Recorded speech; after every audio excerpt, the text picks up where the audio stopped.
اعوذ باللہ من الشیطان الرجیم بسم اللہ الرحمن الرحیم رب اشرح لی صدری ویسر لی امری واحلل عقدۃ من لسانی یفقهوا قولی فوض امری الی اللہ ان اللہ بصیر بالعباد۔ عاشوراء تاریخ بشر میں ہمیشہ ابتدائی خلق عالم سے اختتام عالم تک ظالم اور مظلوم کے درمیان جو ٹکراؤ ہے، اور ظاہر ہے کہ ظالم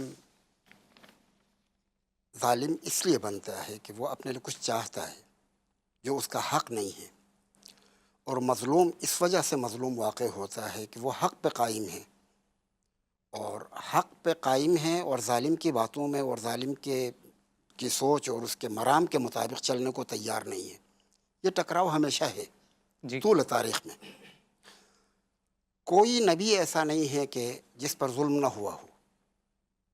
اللہ گزشتہ زمانے کی طرف اگر نظر ڈالیں تو کوئی نبی ایسا نہیں ہے کہ جس پر ظلم نہ ہوا ہو۔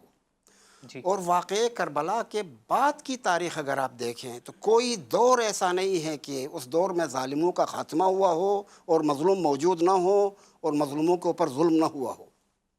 جی کبھی ایسا نہیں ہوا۔ ہر دور میں ظالم اور مظلوم رہے ہیں، جی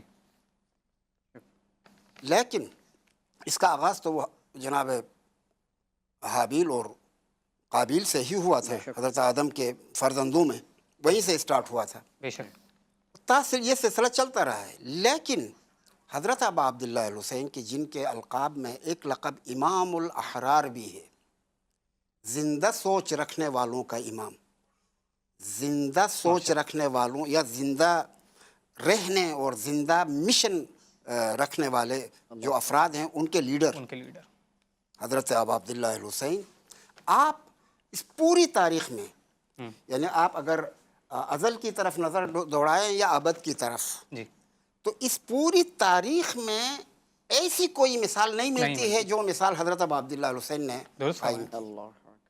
اور آپ نے جو میدان کربلا میں جو قربانیاں دی، جی جو جہاد کیا، جی اور اس کے بعد واقعہ کربلا کے بعد جو آپ کے اہل بیت پاک کے ساتھ جو کچھ پیش آیا، جی کربلا سے کوفہ تک، کوفہ سے شام تک، پھر وہاں سے واپس کربلا تک، کربلا سے مدینہ تک جی جو کچھ پیش آیا، اس تمام کے پیچھے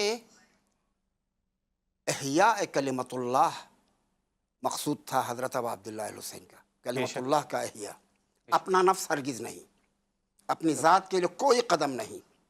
بہت خوب۔ ایک جملہ آپ کی خدمت میں عرض کروں گا، میں یہ دیکھ چکا ہوں کہ حضرت علی اصغر کے باب میں کہ جب آپ کے گلو اطہر پر تیر لگا اور تڑپ گئے بچے، تو یہ باپ کے لیے قیامت خیز منظر تھا کہ باپ کے ہاتھ میں ایک بچہ تڑپ جائے۔ لیکن حضرت ابا عبداللہ الحسین کا ایک جملہ ہے کہ سہل علیہ یا ہون علیہ، کہ انہو بمر اللہ یا بمنظر اللہ، میرے لیے اس مصیبت کو سہنا اس لیے آسان ہے کہ جس کے لیے میں قربانیاں دے رہا ہوں وہ دیکھ رہا ہے، اللہ اکبر۔ وہ دیکھ رہا ہے، اس کی نظر میں ہے یہ سب کچھ۔ امام حسین کے لیے اس لیے اچھا، یہ عمر سعد جو کربلا کے واقعے میں جنگ کا وقائع نگار تھا، جی ہر جنگ میں ہوتے ہیں، میڈیا کے افراد ہوتے ہیں، وہ اس جنگ کی کوریج کرتے ہیں، تو انہوں نے ایک واقعہ لکھا ہے کہ ما رأیت احدا، میں نے کسی کو بھی نہیں دیکھا کہ جس کے اتنے سارے، جس کے اصحاب سب کے سب شہید ہوئے ہوں، اولاد شہید ہوئے ہوں، جی بھائی شہید ہوئے ہوں، اور خود تنہا ہو اور اس شجاعت کے ساتھ میدان میں لڑ رہا ہو۔ اللہ اکبر۔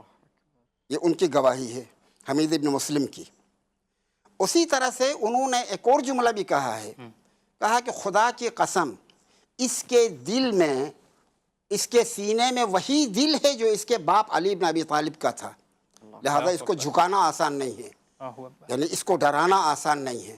حضرت ابا عبداللہ حسین جب تنہا تھے آخر میں، تو اس تنہائی میں بھی اس طرح سے بے نیازی کے ساتھ لڑتے تھے کہ آپ کے اتنے سارے دشمن بڑی تعداد میں آپ کے اوپر حملہ آور ہوئے تھے، لیکن تتر بتر ہو گئے ہیں، اور بھاگ رہے ہیں. ایک حد تک ان کا پیچھا کیا لیکن دور تک نہیں جاتے تھے. جی حضرت ابا عبداللہ الحسین دور تک نہیں جاتے تھے بلکہ واپس آ کر ایک ٹیلے کے اوپر جی اپنے نیزے کے سہارے کھڑے ہو کر اللہ اکبر اللہ اکبر کی ندا بلند کرتے تھے.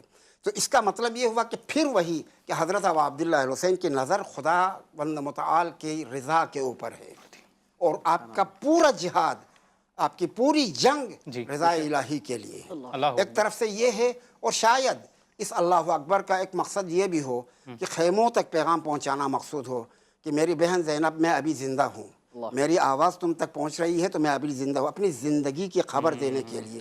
تو یہ حضرت ابا عبداللہ الحسین ہے. ان کا جہاد بے مثال جہاد ہے. اور حمید ابن مسلم ہی کی ایک اور عبارت بھی اس وقت مجھے یاد آ رہی ہے. وہ لکھتا ہے کہ کلما ازداد الی وقت العصر کلما قرب وقت العصر ازداد انشراق وجہ الحسین. یعنی جیسے جیسے عصر کا وقت قریب آتا تھا حضرت ابا عبداللہ الحسین کے چہرے کی روشنی میں اضافہ, آپ کی نورانیت میں اضافہ ہوتا تھا. جی یعنی نورانیت میں اضافہ ہونا اس لیے کہ اب یہ لقاء الہی کی متمنی ہے, جی خدا کے پاس جانے کے شوق میں ہیں اور اس کا وقت قریب آتا ہوا دیکھ کر آپ کے چہرے کے اوپر نورانیت بڑھ ماشاء جاتی اللہ. ہے. یہ چیز یعنی تاریخ بشر میں آپ کو نہیں ملے گی کہیں پر کہ کسی جنگ میں کوئی مجاہد اس طرح سے لڑے بے نیاز ہو کر کہ کچھ بھی ہو جائے رضا الہی حاصل ہے تو کافی ہے. آپ کا دعائے عرفہ ہے, جی خدا سب کو حج نصیب فرمائے. اور عرفات میں جب حاجی جاتے ہیں تو وہاں دعائیں پڑھتے ہیں مختلف. تو دعائیں ہیں ہمارے پاس ہمارے متون دینی میں. ایک حضرت امام زین العابدین علی ابن الحسین سے جی ایک دعائے عرفہ نقل ہوئی ہے اور ایک حضرت ابا عبداللہ الحسین علیہ السلام سے ایک دعائے عرفہ نقل ہوئی ہے. جی حضرت ابا عبداللہ الحسین سے جو دعائے عرفہ ہے اس دعائے عرفہ میں ایک جملہ ہے, وہ یعنی انسان کو ہلا دینے والا جملہ ہے. اس جملے میں حضرت فرماتے ہیں کہ پروردگارا الہی و ربی, اے میرے معبود, اے میرے مالک, ماذا وجد من فقدک, جس نے تجھے کھویا اسے اگر پوری دنیا بھی مل جائے تو اسے ملا ہی کیا؟ اللہ اکبر. بہت خوب. جب تو ہی نہیں ملا تو پھر اسے ملا کیا؟ وَمَا الَّذِي فَقَدَ مَنْ وَجَدَكَ, اور جسے تو ملا اس کا سب کچھ بھی چلا جائے تو اس نے کھویا کیا؟ اس سے اسے تو اللہ مل گیا ہے. بہت جو جملہ آپ نے عرفات کے میدان میں دعائے عرفہ میں ارشاد فرمایا تھا دعائے عرفہ اس پر عمل حضرت ابا عبداللہ الحسین نے میدان کربلا میں کیا ہے. بہت یہ وہ چیز ہے کہ جس کی مثال ہمیں نہیں ملتی ہے. درست اور حضرت ابا عبداللہ الحسین اسی وجہ سے جاویدان ہیں. اور کاش کہ اگر ہمارے پاس وقت ہوتا تو کچھ اور چیزیں بھی میں آپ کی خدمت میں ذکر کرتا کہ آپ نے جو حل من ناصر ینصرنا کا نداء استغاثہ بلند کیا ہے یہ بھی اپنے لیے مددگاروں کو طلب نہیں کیا ہے, قیامت تک کے لیے ظلم کے خلاف مددگاروں کو طلب کیا ہے. اللہ اکبر. بے شک. اور یہ حضرت ابا عبداللہ الحسین اس طرح کے عظیم سوچ رکھنے والے, عظیم فکر رکھنے والے خلیفۃ اللہ ہیں, یعنی اللہ کے نمائندے ہیں زمین کے اوپر. جبھی تو حسین باقی ہیں, باقی سب ختم ہو گئے. اور جو ان کو مٹانے آئے تھے وہ سب مٹ گئے, اور جس کو مٹانے کا ارادہ تھا وہی زندہ ہے. اللہ